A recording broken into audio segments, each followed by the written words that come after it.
Enfin, il était temps. Je suis désolé, ma voix est un peu cassée, je suis fatigué, mais bon, comme on dit, le hustle ne finit jamais, mieux vaut tourner la vidéo, peu importe, je me dois de sortir cette vidéo aujourd'hui, après la performance magnifique de D'Angelo Russell. La performance exceptionnelle en taille patron, la performance en taille, on dirait, c'était des darons qui corrigeaient leurs enfants, quoi. C'est-à-dire, je dis tout ça pour parler du match des Lakers, en fait. Pour les nouveaux qui viennent d'arriver sur cette chaîne et qui regarderaient cette vidéo, je parle du Game 6, des playoffs qui se jouait entre les Lakers et les Grizzlies du côté des Lakers à la Crypto.com Arena. Et ce match, c'était un match vraiment avec plein d'enjeux pour les deux équipes, quoi. C'était un match très très important pour les Grizzlies d'une part parce que ils étaient au bord de l'élimination. Une défaite devrait signifier élimination pour eux, tandis que les Lakers, quant à eux, ils devaient conclure ce soir, malgré le fait qu'il leur restait encore une balle dans le chargeur, à savoir un match 7 aux Grizzlies, mais l'objectif était de conclure ce soir afin d'avoir un maximum de repos pour affronter le vainqueur des Warriors contre les Sacramento Kings.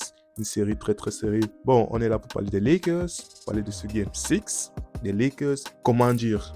D'habitude, je commence par les points négatifs, à savoir, d'un point négatif rime avec agent zéro. Pour ceux qui ont la rêve, pour ceux qui se rappellent de la dernière vidéo, des deux dernières vidéos, agent zéro, comme quoi le basket est plutôt simple.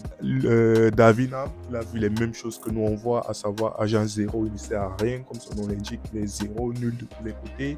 Il ne l'a limite pas fait jeu pour ce match, parce qu'on va pas compter la fin là, celui qui va arriver va voir le box score, il va voir 9 minutes.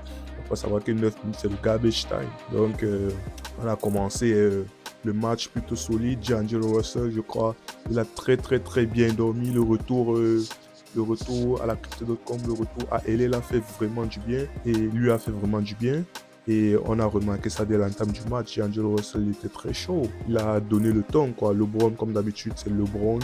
Il a fait un match à la LeBron, à savoir sans trop forcer son talent. Il n'était pas non plus dans le laisser-aller. Il a pris ce match plutôt sérieux. Donc, comme il n'a pas eu à forcer son talent, Anthony Davis, il était toujours là, quoi. Anthony Davis, défensivement, offensivement, notamment sa connexion avec D'Angelo Russell. D'Angelo Russell, vraiment, il était dans un soir magnifique, je crois. Depuis qu'il est revenu aux Lakers sous les LeBron 2.0, si on peut dire comme ça. Depuis son retour, à savoir en février, je crois, la trade deadline. Depuis son retour, je crois que c'est son meilleur match avec LeBron, Anthony Davis sur le parquet et sous le maillot des Lakers. Depuis son retour, en fait. Et ce match, il arrive à quel moment? À un moment exceptionnel, un moment vraiment où on avait besoin de toutes les forces en présence, et il a répondu présent. Dès l'entame du match, il était là, il était très concentré, tir à 3 points, mid-range, petit flotteur, peu importe, il était indéfendable. Tu défends un peu trop, vous serrez un peu trop sur lui, allez pour Anthony Davis qui conclut, mais c'était magnifique. On envoie balle à LeBron James qui fait son truc, soit il drive, soit il kick out, qu'est-ce que tu vas faire, gros? C'était vraiment un match, je vais pas trop m'attarder sur ce match parce que limite c'était une formalité. Pour ceux qui ont regardé le match à la mi-temps, normalement ce match il était déjà plié, malgré le fait que il y a des moments où on se retrouve avec des avances de 20, 22, 23 points. Mais vers la fin de la mi-temps, ils ont essayé de faire une remontée. Ils sont revenus à 15, 14 points. Mais sans compter le troisième quart-temps. Le troisième quart-temps était, je sais pas comment je vais dire, c'était une balade, un jeu d'enfant pour les Lakers. Tellement les Grizzlies ne voyaient pas le jour. Je crois à un moment donné, on les a maintenus à 49. On était à 79, 49. On ne faisait que partir en fait. On s'est retrouvé à un moment donné du match. D'Angelo Russell, comme d'habitude, à 3 points, il était là, mid-range, il était là, ses petits flotteurs, il était là, les bonnes passes au bon moment.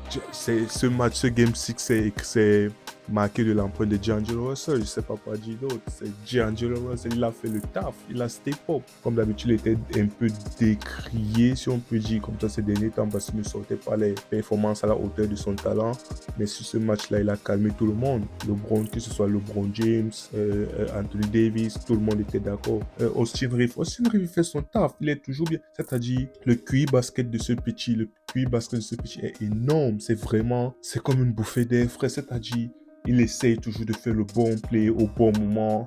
C'est-à-dire, il connaît ses forces, il connaît ses faiblesses. Il fait, comme on dit, comme les Ricains disent, il fait toujours la bonne action au bon moment, il ne fait pas des trucs. Même s'il fait de l'extra, à un moment, je crois, il a fait une pénétration. Il est monté au lay-up. Je crois qu'il était encerclé. Il a fait un behind the back ou un truc du genre. Une bonne passe là, kick-out de manière artistique à Vanderbilt. Et Vanderbilt a mis le 3 points. C'est-à-dire, même quand il fait des fantaisies, ce sont des fantaisies calculées. Disons-le comme ça, ce sont des fantaisies calculées. C'est pas comme quelqu'un qu'on a connu aux Lakers qui monte, il part avec aucun plan en tête et il se retrouve à balancer la balle, on ne sait pas où. Bref, ce match, comme je l'ai dit, on l'a conclu définitivement. Troisième quart-temps, il n'y avait plus rien à faire. On a dit un écart 20-25 pour les Grizzlies.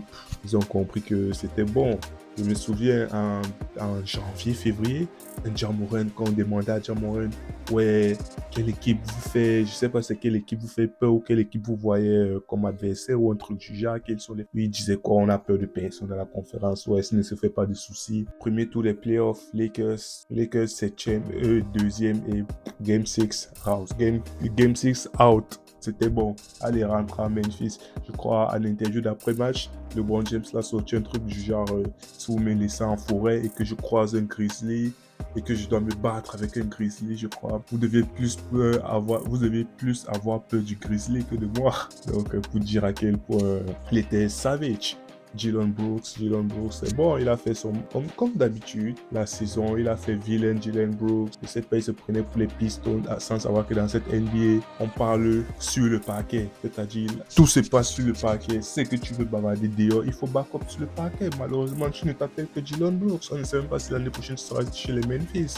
Et voilà, cette équipe, ils ont voulu jouer les thugs déguisés et ça les a rattrapés. Dillon Brooks, il voulait qu'on parle de lui. Voilà, on parle de lui. Actuellement, je crois qu'il va être chez lui en train de dormir pendant que les autres continuent les playoffs. On va demander Villain, c'est quoi Dillon de Villain? Il va dire qui c'est qui? On dit mais c'est vous. Il va dire mais non, c'est pas moi. Moi, je ne connais pas ce prénom.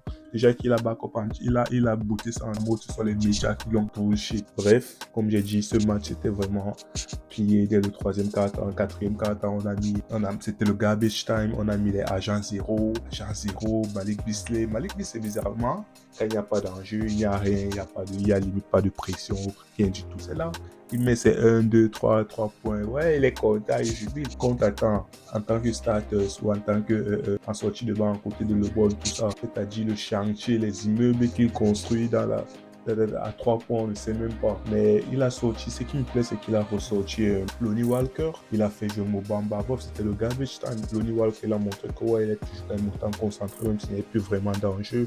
Mais j'espère vraiment que dans la prochaine série, que ce soit contre les Warriors, les Kings, j'espère vraiment qu'il va nous utiliser Lonnie Walker un peu plus que ça. Ce agent zéro, s'il continue sur sa lancée, je crois qu'il est bon pour la maison, lui. Donc, c'est tout pour ce match. On attend malheureusement les Warriors Kings. Ça continue Game 7. Je dis malheureusement, ça nous fait toujours un peu plus de repos. Sachant qu'on a nos trentenaires, là, LeBron, Davis, il n'est pas trentenaire, mais c'est-à-dire, il a un corps de 27 ans dans sa tête, il a 50. Bref, faut même prendre Davis, quoi. Donc, ils auront un peu plus de repos et on espère que ça va nous donner de l'avantage pour le prochain tour, quoi.